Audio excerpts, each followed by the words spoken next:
శ్రీ అక్కలకోట మహారాజ్ చరిత్ర 6వ అధ్యాయం. ఈ స్వామి దర్శనానికి కిందటి అధ్యాయంలో ప్రస్తావించబడ్డ ముముక్షువులు వంటి వారు మాత్రమే వచ్చారనుకోవడం చాలా పొరపాటు. ఎంతో మంది ఐహికమైన కోరికలతో వచ్చేవారు. కానీ స్వామి వారి కోరికలు తెచ్చడమే కాక తన శక్తితో వారి హృదయంలో భక్తి జ్యోతిని వెలిగించారు. ఇటువంటి వారికి తోడు శ్రీ స్వామిని అనేక విధాలా పరీక్షించడానికి కూడా చాలా మంది వచ్చేవారు. ఇటువంటి వారందరిలోనూ రాధ అనే పేరు గల వేశ్య స్వామిని దర్శించిన ఉదంతం ప్రత్యేకమైనది. ఒకరోజు బ్రహ్మనిష్ఠుడు, వామన్ బువ వంటి శిష్యులు మరికొంతమంది భక్తులు స్వామి సన్నిధిలో కూర్చొని ఉండగా సౌందర్యానికి పేరు మోసిన వేశ్య స్వామిని దర్శించి ఆయన పాదాల చెంత కూర్చున్నది. కొందరు భక్తులు ఎవరో స్వామిని పరీక్షించేందుకు ఆమెను పంపి ఉంటారని కూడా అనుకున్నారు. ఈ స్వామి వారి దివ్యమైన రూపాన్ని చూడగానే ఆమె మనస్సులో ఈ శరీరం ఎప్పుడైనా స్త్రీ స్పర్శను కలిగి ఉన్నదా లేదా అన్న సందేహం తలెత్తింది. వెంటనే స్వామి ఆమె కేసు చూచి, పురుషుడికి స్త్రీకి భేదమేమి? పురుషుడిలో లేనిది స్త్రీలో ప్రత్యేకంగా ఉన్నదేమిటి అని అడిగారు. ఆ వేశ్య కొద్దిసేపు వెనుకాడి ఇలా అన్నది, లేకేమి? ఉదాహరణకు పురుషుడికి లేని అందమైన పాలింట్లు స్త్రీలకు ఉన్నాయి కదా. స్వామి నవ్వి, అవి నీకున్నాయా లేక నీ శరీరానికి ఉన్నాయా? నీకే ఉంటే మరొకరికి ఇచ్చి వేయగలగాలి కదా అని మౌనం వహించారు. ఆమె కన్నార్పకుండా స్వామి కేసు చూస్తుంటే స్వామి భావవ్యక్తంగా ఏమిటలా చూస్తున్నావు అన్నారు. సిగ్గుతో తల వంచుకొని ప్రణామం చేసుకుని వెళ్ళింది ఆమె. కొద్ది రోజుల్లో ఆమె సౌందర్యానికి, ఆమె వృత్తికి ఆధారమైన పాలిండ్లు కృషించుకొని పోయి మగవాని రొమ్ములా తయారైంది. అంతేకాక ఆమె ఆంతర్యంలో కూడా పరిణామం కలిగి తన వృత్తి మీద అసహ్యం కలిగింది. ఆ వృత్తి చాలించి ఆమె కాశీకి వెళ్లి అక్కడ ధ్యాన పూజాదులతో తన జీవిత శేషాన్ని గడిపింది. మహారాష్ట్ర భాషలో శ్రీ స్వామివారి చరిత్ర రాసిన శ్రీపాద శాస్త్రి కింజ్ వాడేకర్ ఈ సంఘటన గురించి ఇలా వ్యాఖ్యానించారు. స్వామిని విద్యాశ్రీ, రాజశ్రీ, సౌందర్యశ్రీ పరీక్షించి ఓడిపోయినవి. మొదటిది విష్ణుబువ రూపంలోను, రెండవది రాజా మాలోజీ రూపంలోను, మూడవది వేశ్య రాధ రూపంలోను.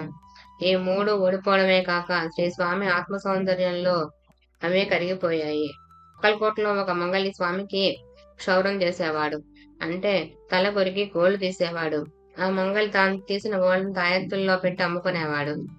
స్వామి శక్తి వలన ఆ తాయెత్తుల ప్రజలను అనేక బాధల నుండి రక్షించడం వలన చాలా మంది వాటి కొరకు ప్రాకులాడేవారు. కొంతకాలానికి అతనిలో భక్తి శ్రద్ధల కంటే ధనలోభం ప్రబలమయ్యేసరికి ఆ తాయెత్తులు ఉపకరించడం మానేశాయి. అతడు ఆ వృత్తి మానుకోవాల్సి వచ్చింది. 1857లో మొట్టమొదటిసారిగా కడుపు ఫోటోల కంపెనీ వారు స్వామిని ఫోటో తీశారు. ఆ ఫోటోలో స్వామి చుట్టూ ఒక పెద్ద కాంతి పుంజం ఉండడం అందరినీ ఆశ్చర్యపరిచింది. అప్పుడే మన దేశంలో ఫోటోలు తీయడం కొత్త.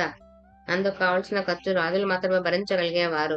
కొడక్ కంపెనీ వారు వారి ఆఫీసు బొంబాయిలో స్థాపించి కంపెనీ పేరు బాగా వ్యాప్తి కావడానికి ఏ చిత్రమైతే బాగుంటుందా అని ఆలోచించారు. బ్రిటిష్ గవర్నర్ మరికొందరు స్వామి గురించి పేపర్లో చదవడం వలన శ్రద్ధ కలిగి వారిని దర్శించదలిచారు. ఒక నిపుణుడైన ఫోటోగ్రాఫర్ను స్వామి దగ్గరకు పంపారు. ఆ ఫోటోగ్రాఫరు భక్తుల ద్వారా స్వామివారి అనుమతి కోసం ప్రయత్నించాడు. కానీ స్వామి వినిపించుకోలేదు. చివరికి స్వామి అనుమతి లేకుండానే, ఆయనకు తెలియకుండానే ఫోటో తీయాలని నిర్ణయించుకున్నారు. సరైన పోజు కోసం ఎదురు చూశారు. కానీ సరిగ్గా ఫోటో తీయపోతే సమయానికి స్వామి అటు ఇటు తిరగడం, ఎవరైనా అడ్డం రావడమో జరిగేది. ఇలా 20 సార్లు జరిగి ఉంటుంది. ఎట్లా ఒకసారి ఫోటో తీయగలిగాడు. స్వామిని మోసగించగలిగామని చాలా సంతోషించాడు. ఫోటోగ్రాఫర్ చులకనగా అదే భావంతో స్వామి కేసు చూశాడు కూడా. ఫోటోను కడిగి దాన్ని గర్వంగా స్వామికి చూపించి, ఇప్పుడేమంటారు అన్నాడు. స్వామి ఆ ఫోటోను ఒక భక్తుడి ముందుకు వేసి, ఇందులో ఏముందో చెప్పు అన్నారు. ఆ భక్తుడు, ఇది శ్రీరాముని ఫోటో, ఎంత అందంగా ఉంది అన్నారు. స్వామి ఆ ఫోటోను ఇంకొకటికి ఇచ్చి అదే ప్రశ్న వేశారు. ఆ భక్తుడు, ఇది దేవి ఫోటో అన్నాడు. అట్లానే మూడో భక్తుడు, ఇది ధ్యాన ముద్రలో ఉన్న శంకరుడు అన్నారు. అందులోని 4వ భక్తుడు చతుర్భుజుడైన విష్ణుమూర్తి రూపంలో కనిపించింది. 5వ వానికి పండరీ విఠల్, 6వ వానికి ఖండోబా, ఇట్లా ప్రతివానికి వారి ఇష్టదైవమే అందులో కనిపించింది. ఫోటోగ్రాఫర్ పట్టలేని కోపంతో, వీళ్ళంతా పిచ్చివాళ్ళలో 3లో అయి ఉండాలి, అది స్వామి ఫోటో, ఇంత మాత్రం గుర్తించలేరా? మీరు చూసి చెప్పండి అని స్వామితో అన్నారు. స్వామి నవ్వి, ఓహో అట్లాగా, ఇదా నా బొమ్మ అంటూ ఆ ఫోటోను ఫోటోగ్రాఫర్కి ఇచ్చారు. ఫోటోగ్రాఫర్ ఆశ్చర్యానికి అంతులేదు. అందులో స్వామికి బదులు ఒక కోతి బొమ్మ ఉంది. తన గర్వాన్ని అణిచేందుకు స్వామి ఈ చమత్కారం చేశారని గ్రహించి ఆయన క్షమాపణ వేడి సవినయంగా ఆయన అనుమతి కోసం మనవి చేసుకున్నాడు. ఫోటోగ్రాఫర్ పవిత్రమైన ఆయన చిత్రం అందరిళ్లలో ఉండాలని, తద్వారా తన వృద్ధి పొందాలని కోరాడు. అప్పుడు స్వామి అనుమతించారు. అప్పుడు తీస్తే ఫోటో సరిగ్గా వచ్చింది. ఆ తర్వాత కూడా చాలాసార్లు స్వామివారి అనుమతి ఉంటేనే ఫోటోలో ఆయన చిత్రం సరిగ్గా వచ్చేది. ఫడ్కే అనే ఫోటోగ్రాఫర్ ఒకరోజు సాయంత్రం 5 గంటలకు ఫోటో తీసుకోవడానికి అనుమతి పొందాడు. సరిగ్గా సమయానికి అతను కెమెరా తీసుకొని వచ్చాడు. కానీ అతన్ని స్వామి తన హుక్కా గొట్టం పట్టుకోమని 7 గంటల దాకా పొగ పీలుస్తూనే ఉన్నారు. అప్పుడు స్వామి తనను ఫోటో తీయమన్నారు. అప్పుడు వెలుగు చాలదని, తన దగ్గర ఫ్లాష్లు లేదని చెప్పి నిరుత్సాహపడ్డాడు ఫోటోగ్రాఫరు. అప్పుడు స్వామి తన ఫోటోను 2 చేతులతో పట్టుకొని పెద్దగా నవ్వి ఫడ్కేని ఫిలిం మడి కడిగి తెమ్మన్నారు. అతను అట్లానే చేశాడు. ఆశ్చర్యం! దానిలో స్వచ్ఛంగా స్వామి హుక్కా తాగుతున్న ఫోటో ఉన్నది. ఆ ఫోటోలు ఇప్పటికీ స్వామివారి చరిత్ర గ్రంథంలో చూడవచ్చు. గోవింద శాస్త్రి అనే పేద బ్రాహ్మణుడు పేదరికాన్ని భరించలేక ఆత్మహత్య చేసుకోవడానికి నిర్ణయించుకొని చివరిసారిగా స్వామి దర్శనానికి వెళ్ళాడు. స్వామి అతని కేసు చూస్తూనే, మీ ఇంటి దొడ్లో చెట్టు కింద ఏమి దొరుకుతుందో అది తీసుకొని భగవత్ చింతనలో కాలం గడుపు అని ఆజ్ఞాపించారు. ఆ చెట్టు కింద తవ్వగా అతనికి బోల్డంత ధనం దొరికింది. స్వామివారి ఆజ్ఞ ప్రకారం గోవింద శాస్త్రి నిశ్చింతగా భగవత్ చింతనలో మునిగిపోయాడు. ఇదే మహిమ శ్రీ నరసింహ సరస్వతి స్వామివారి చరిత్రలో కూడా జరిగింది. ఒకరోజు స్వామి షేక్ నూరుద్దీన్ దర్గాలో కూర్చుని ఉండగా ఒక నూనె వర్తకుడు ఆయన దర్శించి తాను పేదరికాన్ని భరించలేకున్నానని మొరపెట్టుకుంటున్నాడు. ఇంతలో కొంకణి దేశం నుంచి భార్యాభర్తలు స్వామి దర్శనానికి వచ్చారు. వారి సంతానం లేకపోవడం చేత స్వామి ఆశీర్వచనం కోసం వచ్చారు. భర్త స్వామికి విసురుతున్నాడు. భార్య ఆయన పక్కన నుంచున్నది. అప్పుడు స్వామి ఆమె కేసు చూసి పూర్వజన్మలో ఆమె పేరుతో పిలిచి, రేంబే, ఇతను గత జన్మలో నీ భర్త. అప్పుడు నీకు 3 పిల్లలు. వారందరినీ ఇప్పుడు ఇతడు పోషిస్తున్నాడు. ఇతన్ని మీతో కూడా తీసుకుపోండి అని ఆ నూనె వ్యాపారిని చూపించారు. ఆ మాట విని ఆమె సిగ్గుతో తల వంచుకుంది. ఇంతలో దూరాన ఉన్న నూనె వర్తకుని కొడుకులు అక్కడికి చేరి ఆమెను చూస్తూనే అమ్మా అంటూ ఆమె చుట్టూ చేరారు. ఆ క్షణంలో వాళ్ళందరికీ స్వామి పూర్వజన్మ జ్ఞానాన్ని ప్రసాదించారు. అప్పుడు స్వామి ఆమెతో అన్నారు, ఈ నూనె వ్యాపారితో కలిసి అతని ఇంటికి వెళ్ళు. అక్కడ పడమర వైపున రంగులు పూసిన ఒక కర్ర పాతి ఉంటుంది. గత జన్మలో నీవు దాని కింద చాలా ధనం దాచి ఉంచావు. దాన్ని బయటికి తీసి నూనె వ్యాపారికి ఇచ్చేయి. అప్పుడు నీకు పిల్లలు కలుగుతారు అన్నారు. ఆ భార్యాభర్తలిద్దరూ స్వామి చెప్పినట్లే చేశారు. సంవత్సరానికల్లా వారికి బిడ్డలు కలిగారు. గురువే సకల దేవతలు. బరోడా నుండి రామశాస్త్రి డోంగ్రే ఈ స్వామి దర్శనానికి వచ్చాడు. దర్శనమైన తర్వాత దక్షిణ దేశం వెళ్లి కార్తీక స్వామిని దర్శించేందుకు స్వామివారి అనుమతి కోరాడు. కానీ స్వామి వెళ్ళొద్దన్నారు.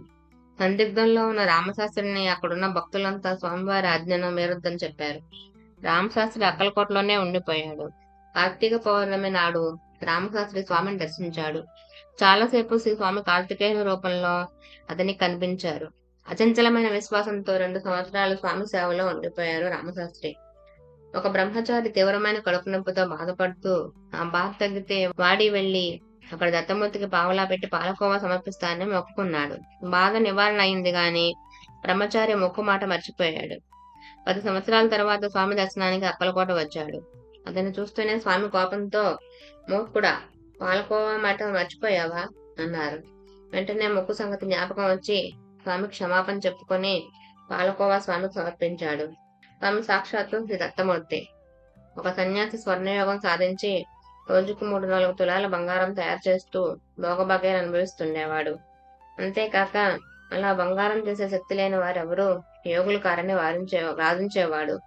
ఆయన నాసిక్కు వచ్చాడన్న వార్త విని స్వామివారి భక్తుడైన గోలప్పు అతన్ని దర్శించాడు.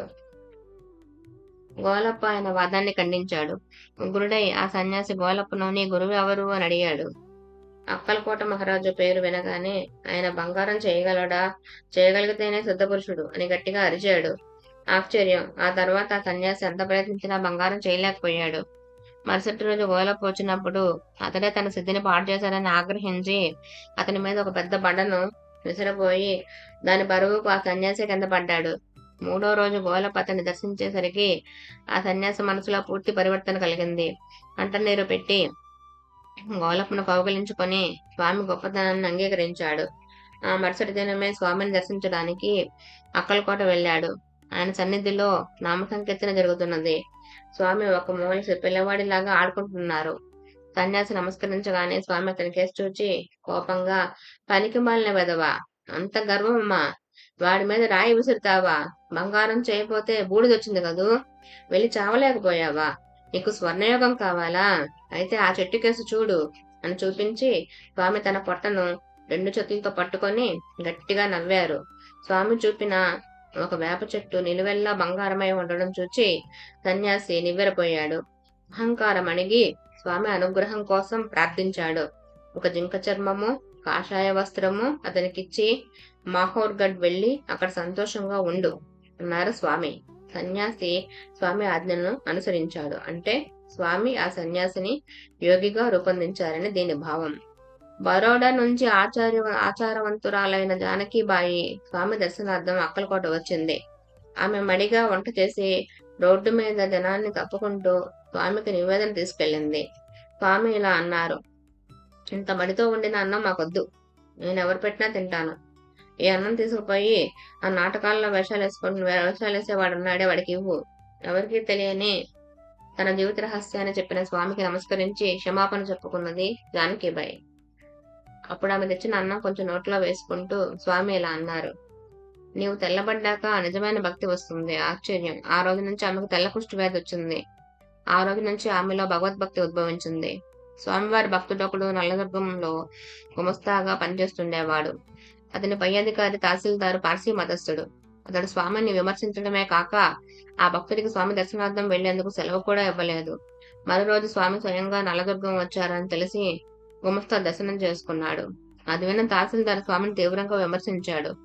అప్పుడు గుమస్తాకు కోపం వచ్చి, నేను ఉద్యోగమైనా విడుస్తాను గాని ఈ విమర్శను సహించను.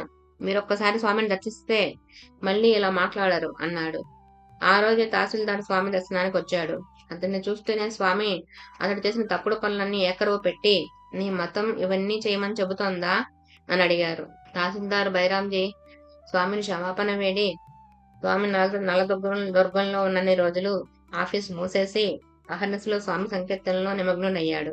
కొలాబా జిల్లాలో పాన్వేల్ సమీపాన గల షిర్దోష్ అను గ్రామానికి చెందినవాడు, ఫడ్కే వంశానికి చెందినవాడు వాసుదేవ బల్వంత్. అతని తండ్రి, తాత కూడా గొప్ప షావుకారులు. అయినా కాల వైపరీత్యం వలన అతడు ప్రభుత్వ ఉద్యోగంలో చేరి స్వగ్రామానికి దూరమయ్యాడు. ఒకప్పుడు అతని తల్లికి ప్రమాదంగా జబ్బు చేసింది. అంటే ఆపద సమయంలో చెంత చేరి సేవ చేసుకోవడానికి ఆంగ్లేయులైన ప్రభుత్వాధికారులు అతనికి సెలవు మంజూరు చేయలేదు. 10 రోజులకు ఆమె మరణించింది. అప్పుడు కూడా పాషాణ హృదయుడైన ఆంగ్లేయ అధికారి అతనికి సెలవు ఇవ్వలేదు. అతని తల్లి అంత్యక్రియలకు కూడా అతను హాజరు కాలేకపోయాడు. అంతటి చిత్రవదన గురైన ఫడ్కే హృదయంలో అతని తల్లి తన మాతృదేశానికి ప్రతీకగా తోచింది.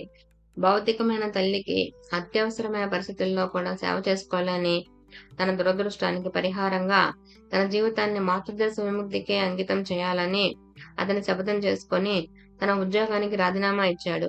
శివాజీ చక్రవర్తి వలె తాను కూడా కులమత భేదాలను విడిచి అంచెతులుగా తలచబడిన కోళి మరియు రామోషే జాతుల వారి నుండి సైన్యము సమీకరించి మన దేశం నుండి ఆంగ్లేయులను పారద్రోలాలని నిశ్చయించుకున్నాడు. 1857లో జరిగిన మొదటి భారత స్వాతంత్ర పోరాటంలో ముఖ్య పాత్ర వహించిన వారిలో శ్రీ వాసుదేవ బల్వంత్ ఫడ్కే ఒకరు.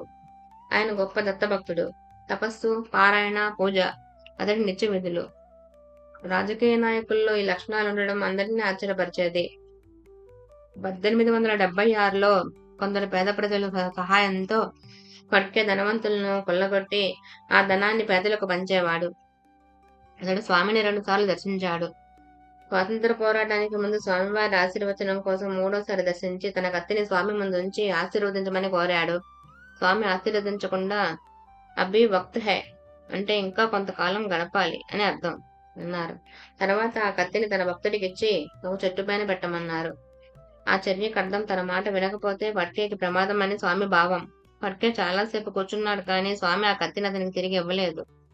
అంటే బ్రిటిష్ వారు మన దేశాన్ని వదిలి వెళ్లే కాలం ఇంకా రాలేదని స్వామి భావం. కానీ ఫడ్కే పట్టుదలతో లేచి స్వామికి నమస్కరించి చెట్టుపైన కత్తిని తీసుకొని వెళ్లిపోయాడు. ఆ తర్వాత పోరాటంలో పాల్గొని చాలా మంది బ్రిటిష్ ఆఫీసర్లను చంపి చివరకు పట్టుబడ్డాడు ఫడ్కే. అతన్ని బందీగా ఏడెన్కు పంపారు.